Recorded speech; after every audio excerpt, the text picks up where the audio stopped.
नमः सिद्धेभ्यः। नमो अरिहन्ताणं। नमो सिद्धाणं।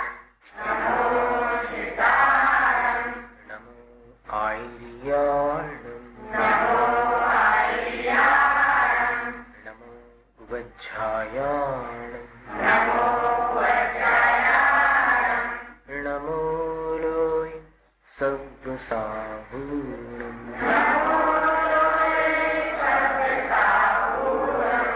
परम पूज्य देवादिदेव श्री शांतिनाथ भगवान की जय। जिनवाणी माता की जय। आचार्य गुरु विद्यासागर महाराज की जय।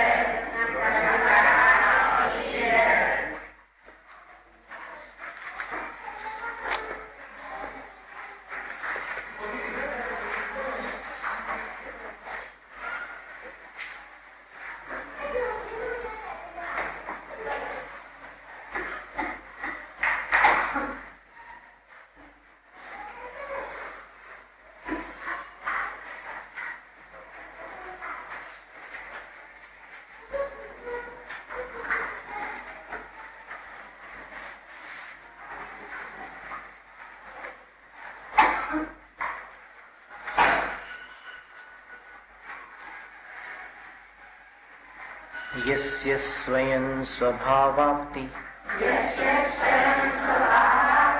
प्रभावे कृत्स्नकर्मणः तस्मै संज्ञानरूपाय नमोस्तु परमात्मने।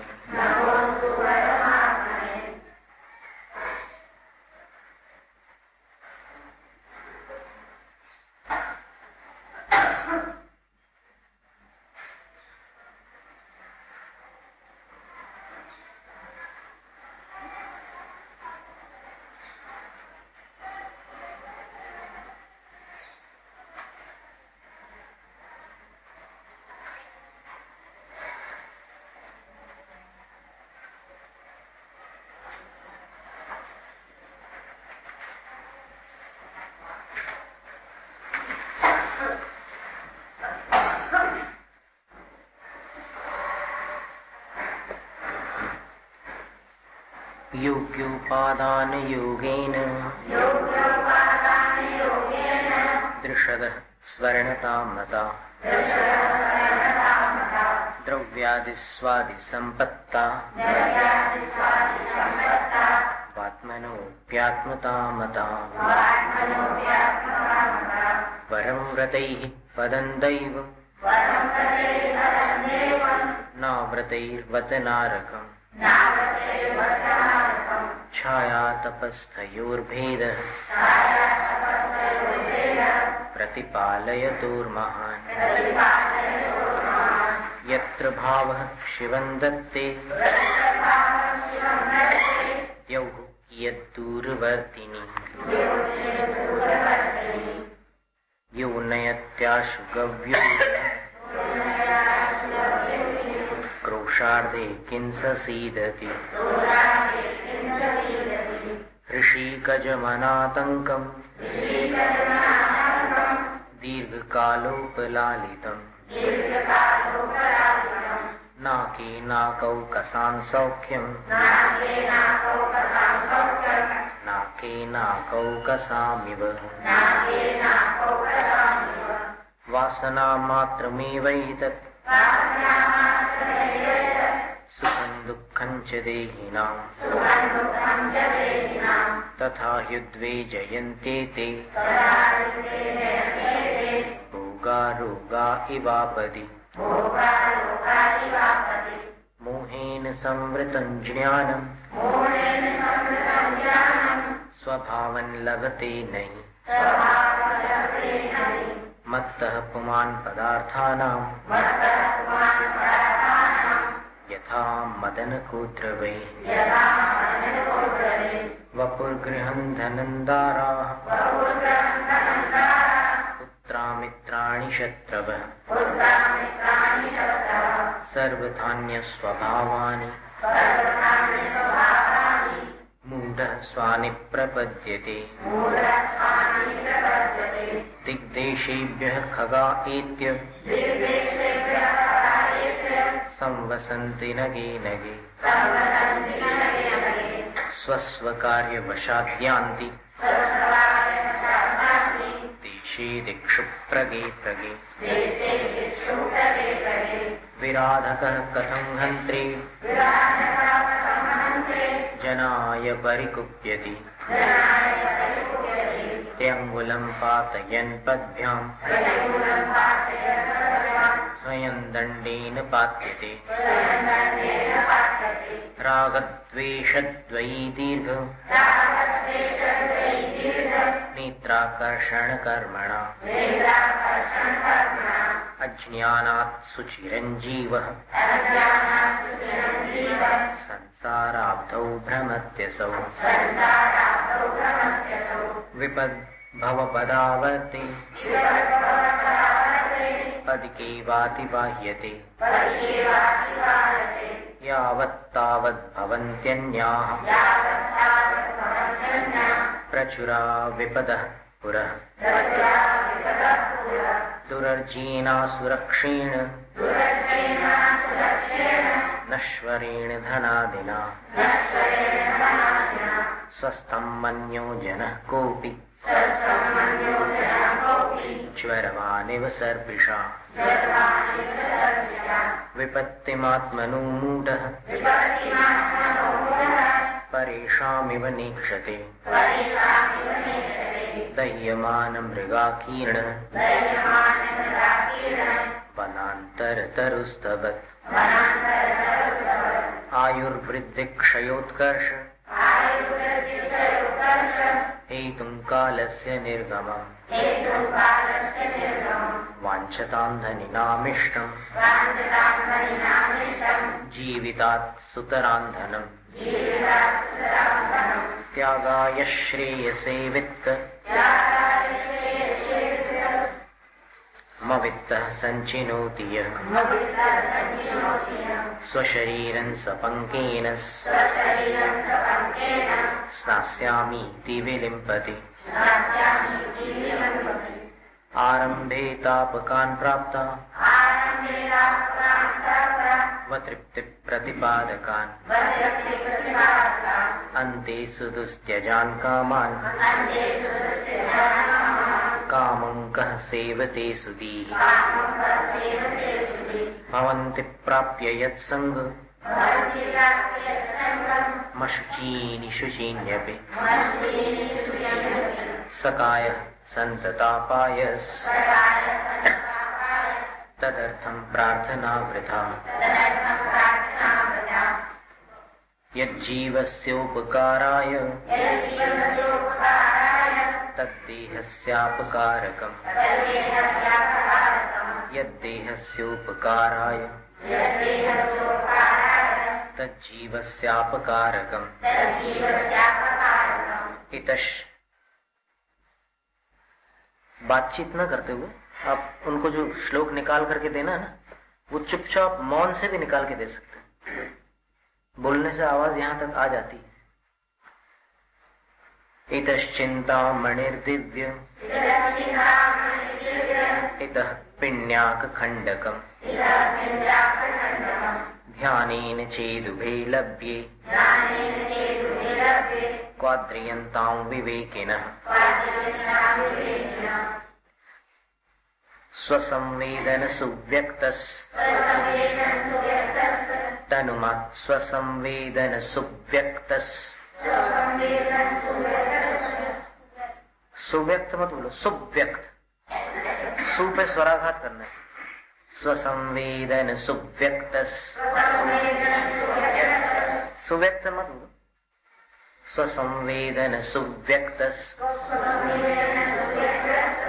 स्वसंवेदन एक बार बोलो, अलग बोलो। सब एक साथ बोलने की कोशिश करोगे ना तो एक साथ एक लड्डू कोई नहीं खा सकता, उसको तोड़ करके खाना पड़ता है।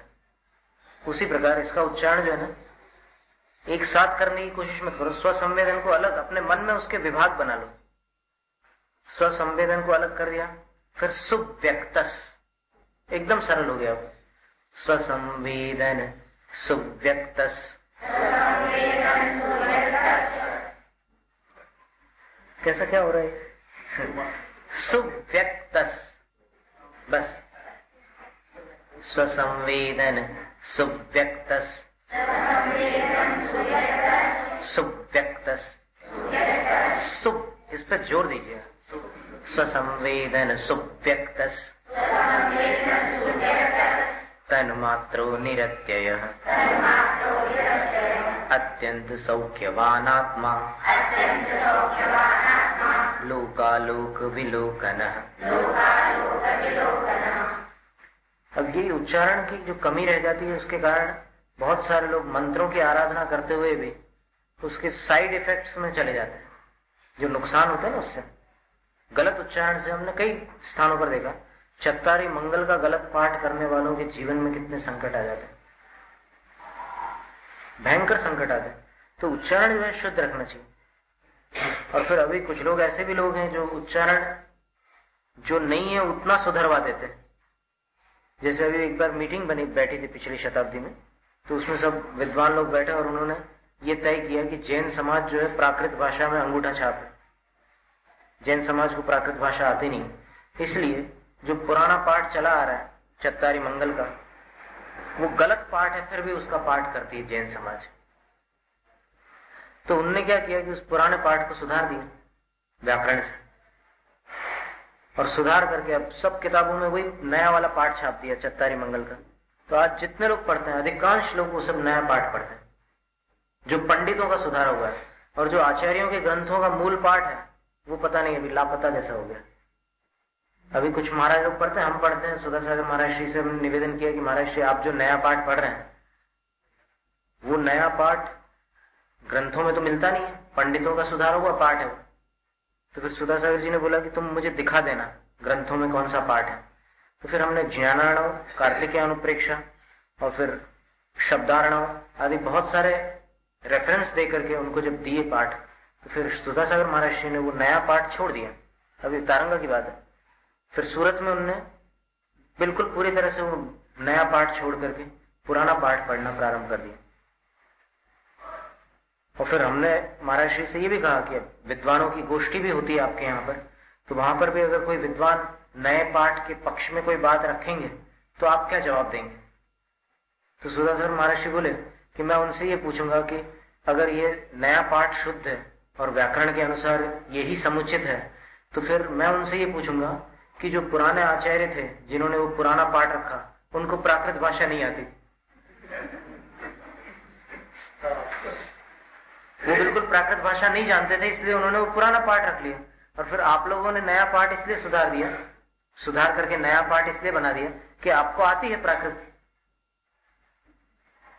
और प्राकृत भाषा में भी कितने सारे भेद हैं। जैन प्राकृत जो है उसमें 5 प्राकृतों का मेल है।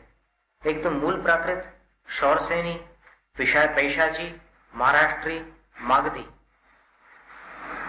इतनी सारी, मतलब 5 प्रकार की प्राकृत भाषाओं को मिक्स करके अपनी जैन प्राकृत चलती। और नमोकार मंत्र में भी कई लोगों ने संशोधन किया। एक बार एक विद्वान ने लिख दिया अपनी पत्रिका में कि नमो अरिहंताणम खोटे सिक्के की तरह चल रहा है, बोले पाठ। फिर उसका जवाब एक दूसरे विद्वान को देना पड़ा कि ऐसे शब्दों का इस्तेमाल कम से कम नमोकार के प्रति मत करो, और नमो अरिहंताणम जो पाठ है वो व्याकरण से और शास्त्रों से शुद्ध पाठ है। ये उनको सिद्ध करने के लिए फिर अलग लेखमाला चलानी पड़ी। और उनका पहले वाले विद्वान का कहना यह था कि नमो अरहंताणम शुद्ध। अरहंताणम, अरहंत का अर्थ होता है पूज्य और अरिहंत का अर्थ होता है शत्रुओं को नष्ट करने वाला। तो फिर वो शत्रुओं को नष्ट करने वाली बात उन विद्वान के मतानुसार हिंसा वाली बात, क्योंकि नष्ट करना, तोड़ना, फोड़ना, छिंद भिंद, ये सब जो शांति धारा, इन सब बातों को लेकर के लोगों को कई बार ऐसा लगता है कि ये सब हिंसक प्रयोग है। तो उनने फिर उसका समर्थन किया, नमो अरहंताण।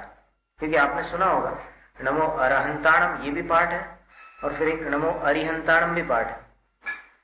तो उनने अरिहंत पाठ का निषेध करके अरहंत पाठ का समर्थन किया। ऐसे ही पंडित गोपालदास बरिया जी के स्मृति ग्रंथ में भी एक बड़ा लेख है, निबंध है, उसमें भी उन्होंने अरहंत पाठ का समर्थन किया और हम भी उससे प्रभावित हो गए थे किसी समय। लेकिन उसके बाद षटखंडागम की जो टीका है, षटखंडागम की धवला जो टीका है, उसमें आचार्य वीरसेन स्वामी ने अरिहंत शब्द का अर्थ दिया कि चारों गतियों में भटकाने वाला मोह जीव का वास्तविक अरि है, शत्रु है।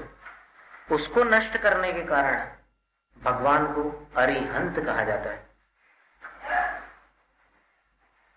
तो अब अगर आप अहिंसा के नाम पर उस मोह को नष्ट करने की बात भी ड्रॉप कर दोगे, छोड़ दोगे, तो फिर संसार भ्रमण तो निरंतर बना ही रहेगा। मोह को अगर नष्ट ना करेंगे तो क्या होगा? संसार में भटकना पड़ेगा। तो फिर नष्ट किसको करना और किसको नहीं करना? सिर्फ नष्ट करना इस शब्द को लेकर के आप हिंसा और अहिंसा की व्याख्या नहीं कर सकते। किसको नष्ट कर रहे हैं और किसको नष्ट नहीं कर रहे हैं? किसी भी प्राणी के प्राणों को नष्ट करना और कषाय पूर्वक नष्ट करना हिंसा होती है। और यहां पर मोह को नष्ट करते समय कौन से प्राणी की हिंसा हो रही है? तो इसलिए उसको हिंसा कह करके उस पाठ को खोटा सिक्का नहीं कहा जा सकता। और अपन सब जगह एक ही बात तो करते हैं, जन्म जरा मृत्यु रोग विनाशन है। अब वहां विनाश शब्द आया कि नहीं, तो पूजा करना बंद कर देंगे। काम वाण विध्वंसन है, अब ये विध्वंस शब्द आया। अब विध्वंस शब्द को अगर आप हिंसक कह करके छोड़ दो फिर मत करना पूजा। और देख लो आप, ऐसे 50 स्थल आपको मिलेंगे कि जहां पर अपन ऐसी भावना करते हैं। सर्व शत्रु भयम छिंद छिंद बिंद बिंद। अब सर्व शत्रुओं के भय का छेदन करो, भेदन करो। अब ये छेदन भेदन वाली जो बात आती है, इसको भी हिंसा कह करके कई लोगों ने अलग कर दिया कि शांति धारा ही नहीं होनी चाहिए। लेकिन अभिप्राय को समझना बहुत आवश्यक। अभिप्राय को समझे बिना, मतलब भावना को समझे बिना ये निर्णय करना अनुचित है कि ये शब्द हिंसक है। शत्रुता को नष्ट करना अहिंसा है और शत्रु को नष्ट करना हिंसा है। आगे समझो, अपने अंदर से शत्रुता को ही नष्ट कर दिया, क्षमा कर दिया, चलो, तो क्षमा करना हिंसा है क्या? नहीं है। और अगर जाकर शत्रु को नष्ट कर डालो तो बराबर हिंसा। तो फिर यहां हिंसा और अहिंसा का ऐसा विपरीत विवेचन नहीं होना चाहिए। तो उनने अरिहंत इस पाठ को ही निकाल दिया, बोले कि खोटे सिक्के के समान चल रहा है और अरहंत पाठ ही होना चाहिए। और अभी कुछ विद्वान लोग, पंडित लोग शिविर में भी ये बात बोलते हैं कि अरिहंताड़म पाठ मत किया करो, अरहंत पाठ किया करो, अरहंताड़म। तो पहली बात तो ये है कि जो जिन वाणी में से कुछ भी हटाने की बात करे, देखो एक बहुत सटीक पहचान एक विद्वान ने बताई थी कि किस बात को अपन स्वीकार करें और किसको अस्वीकार करें। तो जिनवाणी में से किसी बात को जो पृथक करने की बात करने वाला वक्ता हो, उसकी बात को अस्वीकार कर देना। एकदम सरल पहचान बताई, जो ऐसा बोले कि ये नहीं करना चाहिए। क्या नहीं करना? जो जिनवाणी में लिखा है उसके बारे में कुछ अपने तर्क वितर्क दे करके बोल दे कि नहीं ये नहीं करना चाहिए, तो समझ लेना कि ये 2 नंबर की बात है। 1 नंबर की बात तो वो अरहंत परंपरा वाली है और 2 नंबर की बात ये इनके दिमाग की बात है। कुतर्क करके आप कुछ भी सिद्ध कर सकते हो। दिवाली के दिन दिए को देखो आप, कितने जीव जंतु उसमें मरते हैं। अब बस उसका दृष्टांत लेकर के कोई ये सिद्ध कर सकता है कि जितने लोग आरती करते हैं वो यही पाप करते हैं। क्योंकि मरे हुए कीड़े को देख करके जो देखने वाला है वो क्षण मात्र के लिए भावुक होता है और उस भावुकता का अनुचित लाभ लेने वाला उस समय ये अपना डाल देता है विष।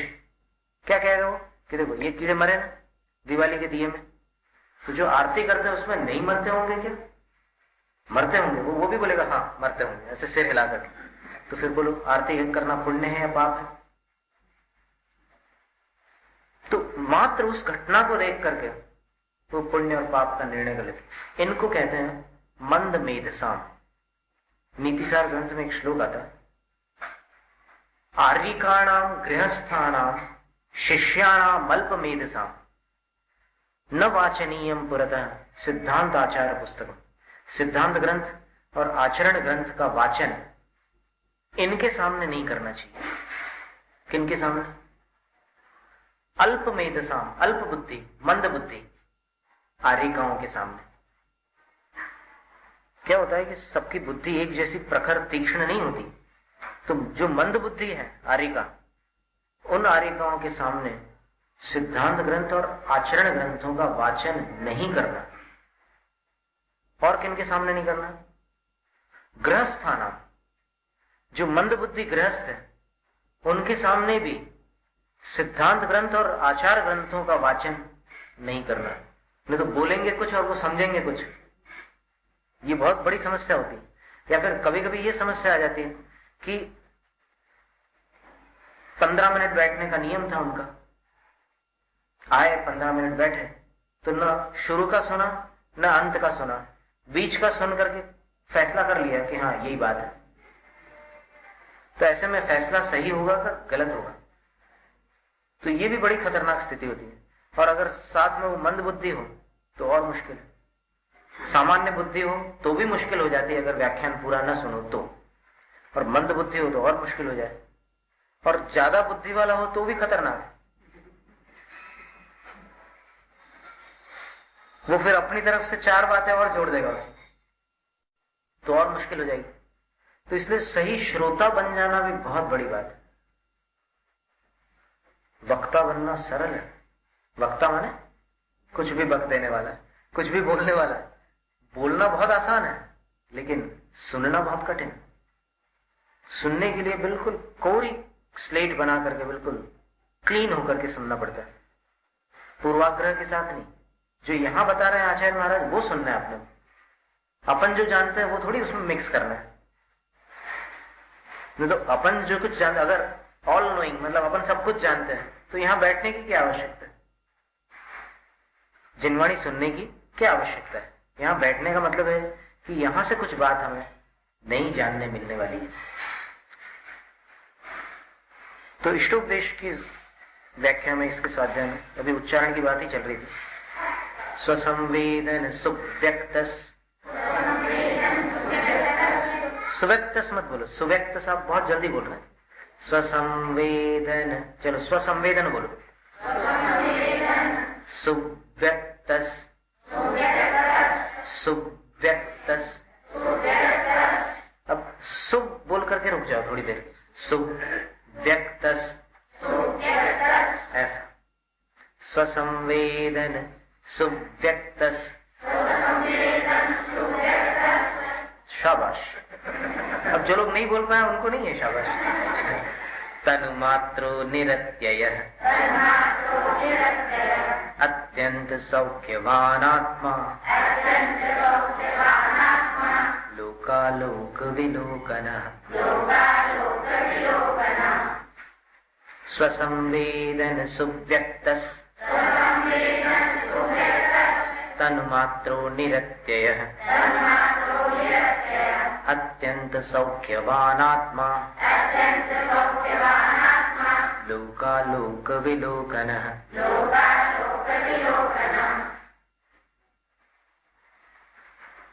अब देखो, ध्यान से जो चाहो वो प्राप्त होता है।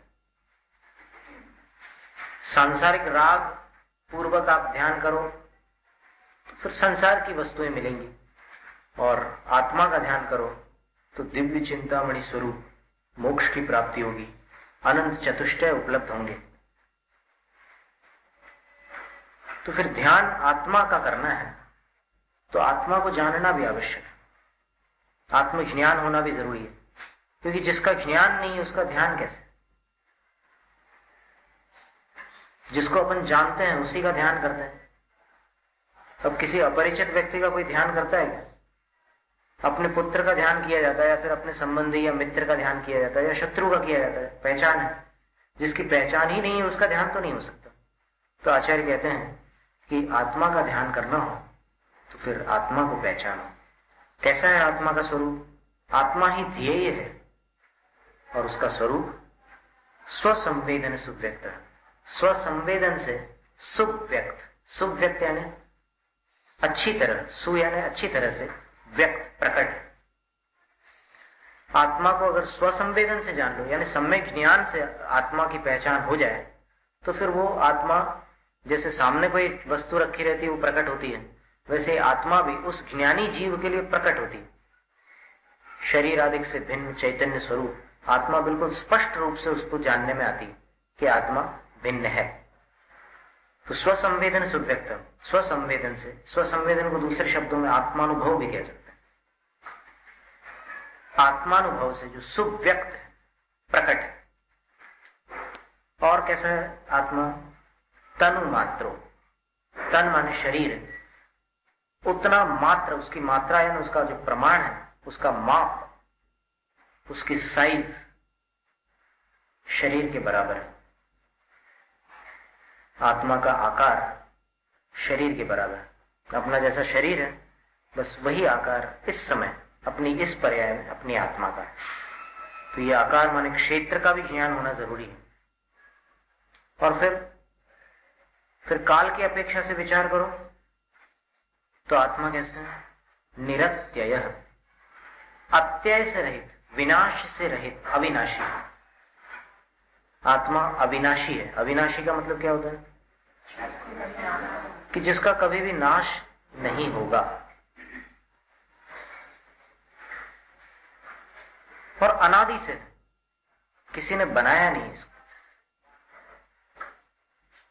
और अविनाशी है यानी कभी भी इसका अंत नहीं होगा। इसकी अवस्थाएं नष्ट हो जाती, जीवन नष्ट हो जाता है, जीव नष्ट नहीं होता। निरत्यय। और कैसा है? अत्यंत सौख्यवान। अर्थ स्पष्ट है इसका। अत्यंत सुख संपन्न है। दुखी तो अपनी भूल से हो रहा है। अगर अपनी भूल छोड़ दे तो सुख का भंडार तो स्वयं है। अपने अंदर ही आत्मा सुख स्वभावी है, अत्यंत सौख्यवान, अत्यंत सुख से संपन्न है। लेकिन उसको भूलकर, उसको छोड़कर ये स्वयं पर पदार्थों में मोहित होकर दुखी हो रहा है। दुख पर पदार्थों में मोहित हुए बिना कभी नहीं होता। किसी भी अन्य वस्तु के प्रति आप मोहित हो रहे हैं तो वही दुख का कारण बनेगा और कोई दुख का कारण नहीं होता। तो अत्यंत सौख्यवान आत्मा का स्वभाव क्या? कभी भी ध्यान करने बैठना हो तो फिर ये स्वरूप, ये श्लोक याद रखें। स्वसंवेदन सुव्यक्त, आत्मानुभव जिसको है उसके लिए आत्मा सुव्यक्त है, अच्छी तरह प्रकट है। और तनु मात्र, उसका आकार प्रकार कैसा है? अपने शरीर प्रमाण। और कैसे? निरत्यय, अत्यय से रहित, विनाश से रहित, अविनाशी है। और अत्यंत सौख्यवान, अत्यंत सुख से संपन्न है। और लोकालोक विलोकन आत्मा, लोक और अलोक का विलोकन अर्थात अवलोकन करने वाला यह आत्मद्रव्य जीव है। आज क्यों नहीं कर रहे हैं? तो जिस प्रकार अत्यंत सौख्यवान होते हुए भी आज अत्यंत सुखी नहीं है। क्यों? क्योंकि अपनी भूल के कारण ये पर पदार्थों में अटका हुआ है। इसी प्रकार लोक और अलोक का अवलोकन करने की शक्ति होते हुए भी आज पीछे कौन बैठा है ये भी नहीं जान पाता। क्यों? क्योंकि आवरण है ज्ञान के ऊपर। पर आत्मा अपने आप में इन गुणों वाला है। अभी प्रकट नहीं हो पा रहे हैं ये गुण क्योंकि अपनी कमजोरी है। तो इसका ध्यान करना है कि आत्मा का ये स्वरूप है। और ध्यान कैसे करोगे उसकी विधि बता रहे हैं। वैसे ध्यान की कोई विधि नहीं है। उपसर्ग के समय मुनिराज को अगर कोई ऊपर ले जाकर के वहां से ऐसे पटक दे पानी में, तो वो बीच में पानी में गिरने के पहले ही शुक्ल ध्यान करके केवल ज्ञान प्राप्त कर सकते। उतने कम समय में उनको केवल ज्ञान हो सकता है। तो ऐसी कोई विधि नहीं है कि आसन में बैठकर ही ध्यान करा जाए। जिन्होंने बहुत साधना कर ली है वो किसी भी अवस्था में ध्यान कर सकते हैं। लेकिन फिर भी प्रारंभ के लिए संयम्य कर्णग्राम, कर्णग्राम, आप लोग स्वराघात पर ध्यान दीजिए। संयम्य कर्णग्राम, कर्णग्राम, संयम्य कर्णग्राम, मेकाग्रत्वेन चेतसः आत्मानमात्मवान् ध्यायेत् आत्मानमात्मवान् ध्यायेत् दात्मनैवात्मनिस्थितम् संयम्य करणग्राम मेकाग्रत्वेन चेतसः आत्मानमात्मवान् ध्यायेत् दात्मनैवात्मनिस्थितम्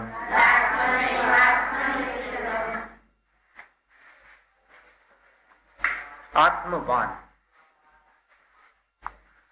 आत्मानमात्मवान आत्मवान आत्मानं ध्यायेत आत्मा का ध्यान करे। आत्मवान मनुष्य आत्मा का ध्यान करे। अब आत्मवान का क्या अर्थ होता है? जैसे वो पिछले श्लोक में आत्मानुभव शब्द था, अब उसमें आत्मा शब्द का क्या अर्थ लेना और अनुभव शब्द का क्या अर्थ लेना, जैसे छैडाला में अपन ने की थी चर्चा इसकी। पर फिर भी आत्मा शब्द के 3 अर्थ होते हैं और अनुभव शब्द के 2 अर्थ होते हैं। तो यहां पर क्या होता है कि कई बार व्यावहारिक जगत वाला अर्थ अपन लगा लेते हैं, तो उसके कारण फिर आगे का जो भी अर्थ निकलता है वो सब मूल से भिन्न हो जाता है। माने पहला शब्द अगर आपने गलत समझ लिया तो फिर आगे जो भी पढ़ेंगे आप, तो नींव गलत होगी तो फिर पूरी इमारत। अब एक घड़ा अगर उल्टा रखा है तो उसके ऊपर आप 6 घड़े रख दो, लेकिन एक भी घड़ा सीधा नहीं रख सकते। नहीं आया समझ? मटका होता है ना, ऐसे उल्टा रखा है तो उसके ऊपर आप 4, 6, 7, 8 जितने भी रखना हो रख सकते हैं, लेकिन उल्टा रखना पड़ेगा, सीधा नहीं रहेगा एक भी। इसी प्रकार अगर एक शब्द का अर्थ विपरीत हो जाए तो फिर आगम में आगे जो भी अर्थ निकलेंगे उस शब्द से संबंधित वो सब विपरीत ही निकलेंगे। इसलिए आत्मानुभव, जिसको बहुत सारे लोग मूल मानते हैं, इसके बिना सब कुछ बेकार है। 6-6 महीने के भी अगर साधु तब उपवास कर ले और भयंकर उपसर्ग में भी क्षमा भाव धारण कर ले, तो भी अगर आत्मानुभव नहीं हुआ है उनको तो सब व्यर्थ है, वो संसार से पार नहीं हो सकते। उतनी तपस्या और उतना क्षमा भाव उनको देवगति में तो ले जाएगा, लेकिन संसार भ्रमण से पार नहीं लगाएगा। वो क्या है आत्मानुभव? तो उसका पहले अर्थ सही समझ लेना आवश्यक। आत्मा के 3 अर्थ होते हैं। एक तो जीव द्रव्य को आत्मा कहते हैं, ये आप सब जानते हैं, जीव द्रव्य को आत्मा कहते हैं, ठीक है ना। अब जीव द्रव्य ये शरीर का जो पुद्गल द्रव्य है उससे अलग है, तो वो एक आत्मा हो गई। और फिर दूसरा आत्मा का अर्थ, एक अर्थ होता है स्वरूप। पहला अर्थ तो हो गया जीव द्रव्य, दूसरा अर्थ हो गया किसी भी चीज का जो स्वरूप है उसको भी आत्मा कहते हैं। जैसे उदाहरण के लिए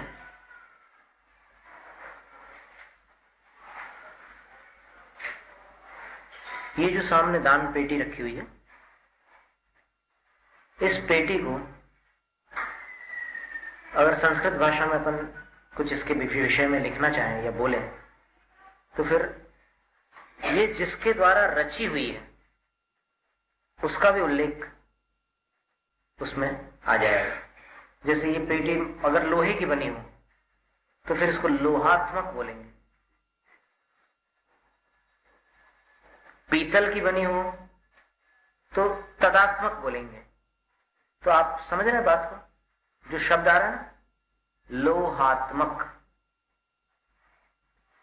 उसमें जो आत्म शब्द आया है आत्मा, वो बहुव्रीहि समास हो जाने के कारण वो क प्रत्यय कर दिया, उसमें लोहात्मक बन गया। वैसे मूल में लोह और आत्मा ये 2 शब्द थे, और लोह और आत्मा का समास करने के कारण लोह आत्मा यस्य सः लोहात्मकः। लोहा है आत्मा जिसकी, यानी रचना जिसकी, स्वरूप जिसका, वह लोहात्मक हो गया। तो आत्मा का दूसरा अर्थ क्या हुआ? स्वरूप। फिर आत्मा का तीसरा अर्थ भी होता है, समय सार ग्रंथ में एक गाथा है, आइए आचार्य कुंदकुंद स्वामी ने दी है। यहां पर इन्होंने टिप्पण में उसकी एक पंक्ति शायद छोड़ दी है या छपने में रह गई होगी। ये तो गाथा की 2 पंक्तियां थी, ये नीचे वाली पंक्ति तो उसमें लिखी हुई है, उस प्रति में सूरत से जो निकली थी उसमें, ताणि पुण्य जान तिन्निवि अपाणम चेव निच्छेद। उसके ऊपर वाली जो पंक्ति है वो ऐसी है, दंसणान चरिताणि सेवितव्वाणि साहुणानिच्चम ताणि पुण्य जान तिन्निवि अपाणम चेव निच्छेदो। समय सार की 16वीं गाथा है। दर्शन, ज्ञान और चारित्र, इनकी उपासना साधु को नित्य करना चाहिए। मतलब दर्शन, ज्ञान और चारित्र को क्या कहते हैं एक शब्द में? जैसे भवनवासी, व्यंतर और ज्योतिष, इन देवों को एक शब्द में क्या बोलते हैं? भावनत्रिक। और 2 इंद्रिय, 3 इंद्रिय और 4 इंद्रिय जीवों को एक शब्द में क्या बोलते हैं? विकलेंद्रिय। ठीक है ना? वैसे ही सम्यक दर्शन, सम्यक ज्ञान, सम्यक चारित्र को एक शब्द में क्या बोलेंगे? रत्नत्रय। तो ताणि पुण्य जान तिन्निवि, इन तीनों को ही अपाणम जीव, निश्चय, निश्चय से आत्मा जानो। तो आत्मा किसको जानो कह रहे हैं आचार्य कुंदकुंद स्वामी? रत्नत्रय। पहली पंक्ति में क्या कहा कि रत्नत्रय की सेवा साधु को हमेशा करनी चाहिए। साधु की सेवा श्रावक करें वो एक अलग बात है, लेकिन साधु को किसकी सेवा करना? रत्नत्रय की। और इन्हीं को निश्चय से क्या जानो? आत्मा। तो कुल मिलाकर रत्नत्रय का सेवन करने वाले साधु अपनी आत्मा का ही सेवन करते हैं। तो आत्मा का तीसरा अर्थ क्या निकला? रत्नत्रय। तो आत्मवान का क्या अर्थ बनेगा? अथवा अपन अभी आत्मानुभव की चर्चा कर रहे थे, तो आत्मानुभव में आत्मा के तो ये 3 अर्थ हो गए, और अनुभव शब्द के 2 अर्थ होते हैं। एक तो अनुभव शब्द का अर्थ होता है एहसास, और वो एहसास जो होता है वो अपना एहसास अपने ही कोई होता है। मान लो आपको मच्छर काट रहा है तो बाजू वाला नहीं खुजाएगा, उसका अनुभव किसको होगा? जिसको काटा है उसकी। तो अनुभव का एक अर्थ हो गया एहसास, और ये व्यावहारिक जगत में बहुत प्रसिद्ध है। अनुभव का अर्थ होता है एहसास, फील करना, महसूस करना, अनुभव करना, एक्सपीरियंस, उसको एक्सपीरियंस भी कहते हैं अनुभव। ठीक है ना? फिर अनुभव का दूसरा अर्थ क्या होता है?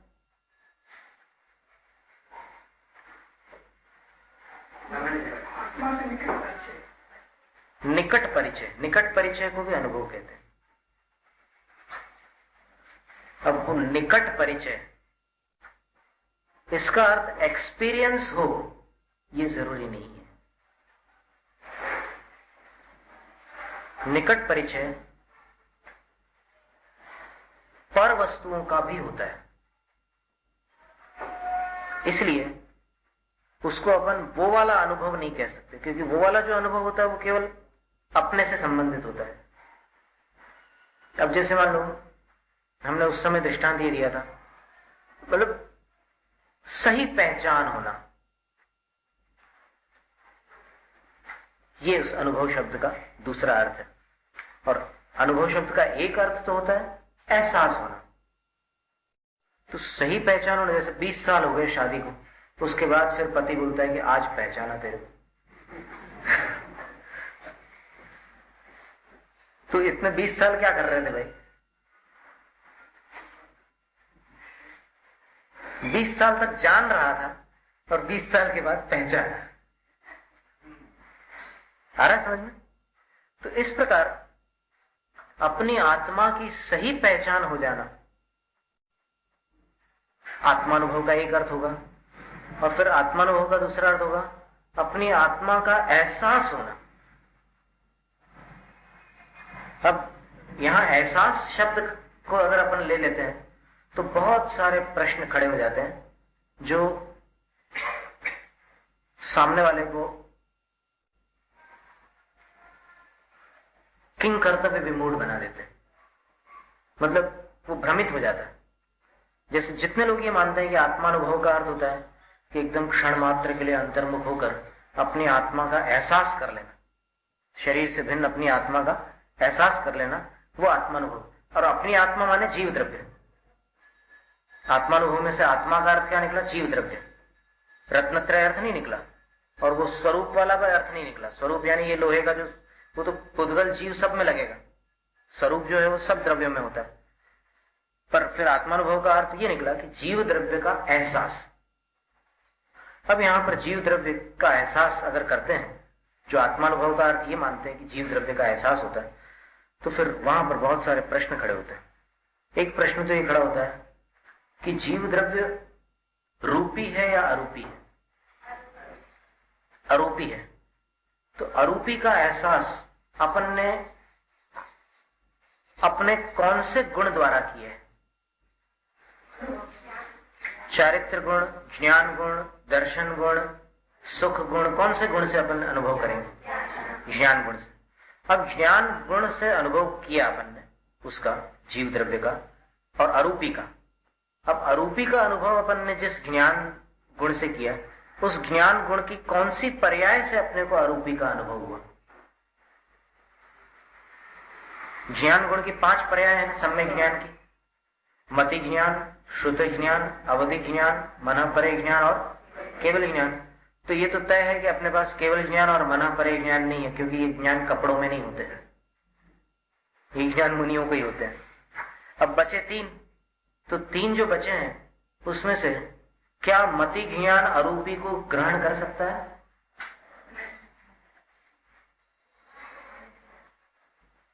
मति ज्ञान क्या अरूपी को ग्रहण कर सकता है? तद इंद्रिया इंद्रिय निमित्तम। मति ज्ञान इंद्रिय और मन के ही निमित्त से पदार्थ को जानता है। कौन से पदार्थ को जानता है? जो उसके विषयभूत पदार्थ है उसको जानता है। तो फिर मति ज्ञान से तो आत्मानुभव नहीं बनेगा।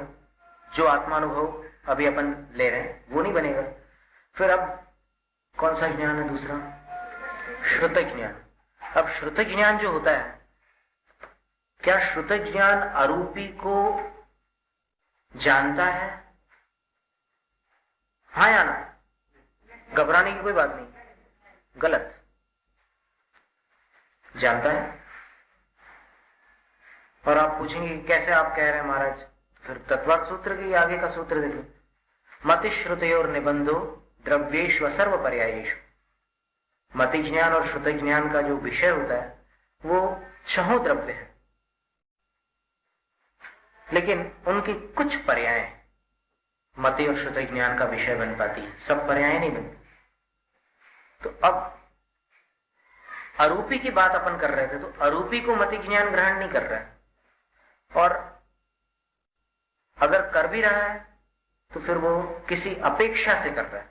मन संबंधी जो मति ज्ञान है वो ये जान रहा है कि आकाश नाम की कोई वस्तु है। आकाश अब अरूपी है ना, तो उसको जानता तो है कि आकाश है, धर्म द्रव्य है, अधर्म द्रव्य है, काल द्रव्य है, ऐसे जानता तो है। लेकिन यहां पर चर्चा अपनी क्या चल रही है? अनुभव की। तो अनुभव का अर्थ यहां पर एहसास लेकर के चल रहे हैं, तो एहसास नहीं हो सकता। और फिर श्रुत ज्ञान की जहां तक बात है, तो श्रुत ज्ञान के बारे में उपदेशेन द्रव्यतः क्षेत्रतः कालतः भावतश्च जानाति। जिनवाणी के उपदेश से ये आकाश आदि द्रव्यों को श्रुत ज्ञान भी जानता है। वरना साक्षात अगर देखें तो श्रुत ज्ञान किसको जानता है? श्रुतम मति पूर्वम। मति ज्ञान ने जो मसाला दिया है उसी को विशेष रूप से श्रुत ज्ञान जान लेता है। मति ज्ञान ने किसी का चेहरा दिखला दिया, आंखों से आपने किसी को देखा, वो मति ज्ञान हो गया। अब उसके बाद में आप उसके बारे में विचार करते हैं कि इसने मेरे पैसे लिए थे, अभी तक नहीं लौटाए, ये श्रुत ज्ञान हो गया। और फिर राग द्वेष करते हैं तो वो कषाय हो गई, वो ज्ञान नहीं हुआ। स्मृति आई कि इसने मेरे पैसे लिए, नहीं लौटाए, यहां तक तो श्रुत ज्ञान, मति ज्ञान है। मति और श्रुत ज्ञान का यहां तक क्या है, और उसके बाद फिर और गहराई से जितना भी चिंतन करते जाते हैं वो सब श्रुत ज्ञान में चला जाता है। राग द्वेष करते हैं वो कषायों के विभाग में जाता है। इस प्रकार सबका हिसाब किताब बटा हुआ है, सारे डिपार्टमेंट्स अलग अलग हैं अपनी आत्मा में। कषायों का एक डिपार्टमेंट है मोहनी से संबंधित, जानने का एक डिपार्टमेंट, एक विभाग है, वो ज्ञान गुण से संबंधित। देखने वाला विभाग जो दर्शन गुण से संबंधित। सुख वाला एक अलग हिसाब किताब है, शक्ति वाला एक अलग हिसाब किताब, सब अलग अलग विभाग बटे हुए। तो फिर मति ज्ञान और श्रुति ज्ञान से आत्मा का एहसास करना, ये जो मान्यता है, ये आगम से प्रमाणित नहीं होती। और फिर पूजाओं में एक जगह कहीं पर एक पंक्ति आती है, आपको अगर याद हो कौन सी पूजा है तो फिर आप बताना हमें। पंक्ति हम आपको बता रहे, चार ज्ञान धर ना लखे